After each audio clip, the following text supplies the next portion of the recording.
जिन सज्जन पुरुषों के हृदय में परोपकार की भावना होती है, उनके जीवन की सारी आपत्तियां और विपत्तियां, सारी विपदाएं दूर हो जाती हैं और उन्हें पग पग पर संपत्ति और सफलता प्राप्त होती है। प्यारे सज्जनों, एक अच्छा इंसान वही है जो दूसरों की मदद करता है, जिसके मन में परोपकार की भावना होती है। परोपकार से भरे व्यक्ति के जीवन में अगर कभी कोई समस्या या विपदा आती भी है तो वो अपने आप हल हो जाती है और ऐसे लोगों को जीवन के हर कदम पर धन, संपत्ति और सफलता की प्राप्ति होती है। ऐसा नहीं सोचना चाहिए कि दूसरों की मदद करने से आपकी धन संपत्ति घट जाएगी या उसमें किसी तरह की कमी आएगी। इसके ठीक उलट, अगर आप दूसरों की मदद करते हैं, परोपकार करते हैं, तो आपके घर में हमेशा ही लक्ष्मी की कृपा बनी रहेगी। परोपकार को सबसे बड़ा धर्म माना गया है। अपनी भलाई के बारे में तो हर कोई सोचता है, लेकिन महान तो वही है जो दूसरों की भलाई के बारे में सोचता है। बड़ा वही है जो सारे संसार को खुश देखना चाहता है। अपने पड़ोसियों, अपने समाज को खुशहाल और प्रसन्न देखने वाला परोपकारी होता है। वो अपनी हित चिंता के साथ साथ दूसरों की भी हित और चिंता करता है। वो समाज के कार्यों में बढ़ चढ़ करके भाग लेता है। जन कल्याण के लिए बड़ी से बड़ी कुर्बानी देने को भी वो तैयार रहता है।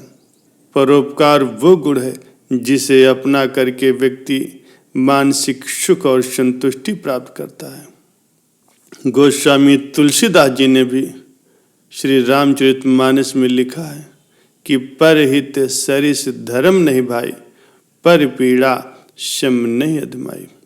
अर्थात परोपकार से बड़ा कोई धर्म नहीं होता और दूसरे का उत्पीड़न करने से अधिक कोई नीचता का काम नहीं। संत महापुरुषों की वाणी स्वार्थ को त्यागने और परमार्थ की ओर अग्रसर करने का काम करती है।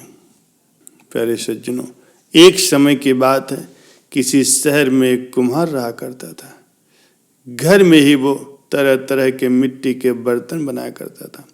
उसका काम अच्छा खासा चल रहा था और अपने शहर में उसने अच्छी पहचान भी बना ली थी। यहाँ तक कि बड़े बड़े व्यापारी और धनी लोग भी उससे कभी पानी के मटके तो कभी अपने बच्चों के लिए मिट्टी के खिलौने ले जाया करते थे। इस तरह उस कुम्हार के दिन अच्छी तरह से बीत रहे थे। एक समय की बात है, कुम्हार ने रोज की तरह ही मिट्टी के ढेर सारे कच्चे खिलौने और मटके बना के रखे थे। वे अभी पूरी तरह से तैयार नहीं थे, इसलिए उसने आंगन में उन्हें धूप में सुखाने के लिए रख दिए थे। उसने सोचा कि जब तक बर्तन सूख रहे हैं तब तक मैं अपना काम निपटा लूं। ये सोचकर वो किसी काम से शहर से बाहर चला गया और वो जब अपना काम खत्म करके घर की ओर लौट ही रहा था कि अचानक मौसम खराब हो गया। जोरों की बरसात शुरू हो गई। अब तो कुम्हार को अपने बर्तनों का ख्याल आया और मारे डर के उसका दिल जोर जोर से धड़कने लगा। वो जल्दी जल्दी अपने घर की ओर भागा, लेकिन जब तक वो अपने घर पहुंचता तब तक सारे बर्तन बारिश में भीगने के कारण खराब हो चुके थे। उनका काफी नुकसान हो चुका था। उसके पास इतने पैसे भी नहीं थे कि वो फिर से सारा सामान बनाने के लिए मिट्टी खरीद सके। उसने अपने दोस्तों से धन मांगा, लेकिन सभी ने मना कर दिया। वो निराश होकर के अपने घर लौटा।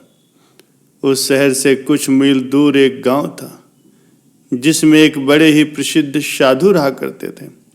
उसने सोचा कि उन्हीं साधु के पास अब चला जाए और उनसे ही समस्या का समाधान पूछा जाए। ये सोच करके वह उस गांव के लिए निकल पड़ा। अभी वो कुछ ही दूर चला था कि उसे एक बड़ी सी नदी दिखाई दी। वहां पर एक नाविक अपनी नाव लिए बैठा था। कुम्हार ने उससे नदी पार कराने के लिए कहा। और ये भी कहा कि उसके पास धन नहीं है और वो प्रसिद्ध संत के यहाँ अपनी समस्या का हल ढूंढने के लिए जा रहा है। ये सुन करके वो नाविक तैयार हो गया, लेकिन उसने एक शर्त रखी। नाविक ने कुम्हार से कहा, उन साधु महाराज को मेरा प्रणाम कहना और पूछना कि मेरी आमदनी बहुत कम होती, जिस कारण मैं अपने परिवार का भरण पोषण भी समुचित नहीं कर पाता। इसका क्या कारण है और मैं क्या उपाय करूं जिससे मेरी आमदनी अच्छी हो जाए। कुम्हार ने उसे विश्वास दिलाया कि वो साधु से इस बारे में अवश्य पूछेगा। नदी पार करने के कुछ दूर बाद उसे एक घना जंगल दिखाई दिया। उस जंगल के प्रवेश द्वार पर एक ऊंचे पेड़ पर एक जिन्न बैठा था, जिसके हाथ में एक जादुई चिराग था। उस कुम्हार को देखकर वो जिन्न नीचे उतर आया और उसके उधर आने का कारण पूछा।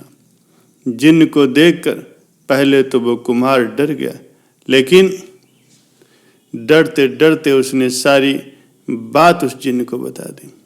जिन्न ने उससे कहा, ये जंगल बहुत घना है, इसमें तरह तरह के खतरनाक जीव जंतु रहते हैं, तुम इसे पैदल पार नहीं कर पाओगे। यदि तुम चाहो तो मैं उड़ करके तुम्हें उस जंगल से पार निकाल सकता हूँ, लेकिन मेरी एक शर्त है।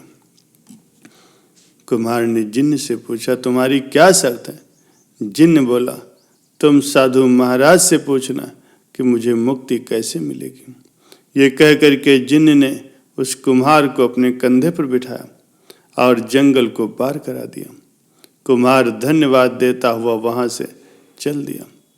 जब वो साधु के गांव के पास पहुंचा तब तक रात हो चुकी थी। अंधेरे में उसे कुछ दिखाई नहीं दे रहा था, जिस कारण उसे आगे जाने में डर भी लग रहा था।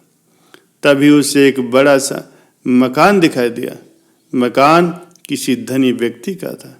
कुम्हार ने दरवाजा खटखटाया तो एक बूढ़ी औरत ने दरवाजा खोला। कुम्हार उस वृद्धा से बोला, माता जी, मुझे साधु महाराज के दर्शनों के लिए गांव में जाना था, किंतु अंधेरा हो गया है। यदि आपकी आज्ञा हो तो क्या आज रात मैं आपके घर पर रुक सकता हूँ। वृद्धा एक भली औरत थी। उसने कुम्हार को वहां रुकने की आज्ञा दे दी। तभी कुम्हार की नज़र उस वृद्धा की लड़की पर पड़ी, जो कि बीमार थी। कुम्हार ने उसके बारे में पूछा तो वृद्धा बोली, ये मेरी इकलौती बेटी है, ये सदा ही बीमार रहती है। इसका काफ़ी इलाज कराया, लेकिन कोई फायदा नहीं हुआ। कुछ देर रुक करके वो वृद्धा बोली, तुम तो प्रसिद्ध साधु महाराज के पास ही जा रहे हो, यदि हो सके तो मेरी बेटी कैसे ठीक होगी, इसका उपाय पूछ लेना। मैं वृद्ध हो चुकी हूँ, इसलिए वहाँ नहीं जा पाती। कुम्हार बोला, माता जी, आप चिंता न करें, मैं अवश्य ही आपकी बेटी के बारे में पूछूंगा। ये कह करके वो सो गया। अगले दिन कुम्हार ने रात में ठहरने के लिए वृद्धा को धन्यवाद दिया और आगे की ओर निकल पड़ा। अब वो उस स्थान पर जा पहुंचा जहां पर साधु महाराज का आश्रम था। वह आश्रम एकांत स्थान पर था। चारों ओर दूर दूर तक हरियाली ही हरियाली छाई थी। हरे भरे पेड़ों से चारों ओर से घिरा वो आश्रम मन को बड़ी ही शांति प्रदान करने वाला था। इतने में वो साधु के पास पहुंच गया। उसने अपने और अपने साथ साथ जिन लोगों से वो रास्ते में मिला था उसके बारे में साधु महाराज जी से बताया। साधु महाराज बोले, मैं तुम्हारे किन्हीं 3 प्रश्नों का ही उत्तर दे सकता हूँ। ये सुन करके कुम्हार को समझ में नहीं आया कि वो कौन से 3 प्रश्न पूछे। उसने सोचा कि मैं तो कुम्हार हूँ, अकेला रहता हूँ, आज नहीं तो कल जैसे तैसे धन की व्यवस्था करके फिर से काम शुरू कर लूँगा। लेकिन वो नाविक तो अपने परिवार के साथ रहता, जिसकी आमदनी इतनी नहीं होती कि वो अपने परिवार का पालन पोषण कर सके। और वो जिन जो कि पता नहीं कितने वर्षों से मुक्त होना चाहता है, और साथ ही वो वृद्धा जिसकी पुत्री बीमार है, उस वृद्धा के बाद उसकी बेटी की देखभाल कौन करेगा? कौन उसकी संभाल करेगा? कुम्हार ने निश्चय किया कि वो अपने बारे में न पूछ करके उन तीनों की समस्याओं के बारे में पूछेगा। साधु ने उन तीनों प्रश्नों के उत्तर उस कुम्हार को दे दिए और उसकी दूसरों के प्रति भावना को देख करके वो साधु महाराज बहुत ही प्रसन्न हुए और उसे आशीर्वाद भी दिया। उस साधु महाराज को कुम्हार ने प्रणाम किया और वहां से वापस अपने घर की ओर चल दिया। कुछ दिनों के बाद वो उस नाविक से मिला और साधु के उत्तर के बारे में उसे बताया कि तुम रोजाना ही नदी से मछलियां पकड़ करके उन्हें अपने परिवार के साथ खाते हो, उसे छोड़ना होगा। नाविक ने ऐसा ही किया। उसने मछलियों को मारना बंद कर दिया। अब से वह केवल यात्रियों को नदी को पार कराने का ही कार्य करने लगा। देखते ही देखते उसकी आमदनी में बढ़ोतरी हो गई। इससे प्रसन्न होकर के नाविक ने कुम्हार को बहुत सा धन दिया। अब वो कुम्हार उस जिन्न के पास पहुंचा। कुम्हार उससे बोला कि तुम जब तक अपने हाथों में ये चिराग रखोगे तब तक मुक्त नहीं हो सकते। मुक्त होने के लिए तुम्हें चिराग छोड़ना पड़ेगा। जिन्न ने ऐसा ही किया और तभी वहां पर एक रोशनी निकली और जिन्न तथा वो चिराग दोनों ही उस रोशनी में गायब हो गए, अर्थात मुक्त हो गए। अंत में वो उसी वृद्धा के घर गया और बोला, माता जी, आपकी बेटी तभी ठीक हो सकती जब उसकी शादी किसी परोपकारी व्यक्ति से करा दी जाए। वृद्धा ने सोचा कि ऐसा परोपकारी वर उसे भला कहाँ मिलेगा। ये सोचकर उसी कुम्हार से अपनी बेटी का विवाह कर दिया। कुछ दिन के बाद वृद्धा की बेटी बिल्कुल ही ठीक हो गई तथा कुम्हार और लड़की दोनों ही सुखपूर्वक उसी घर में रहने लगे। इस प्रकार उन साधु महाराज के आशीर्वाद और कुम्हार की भलाई से सभी का जीवन खुशहाल हो गया। प्यारे सज्जनों, विपरीत परिस्थितियों में हमें कभी भी धैर्य नहीं खोना चाहिए।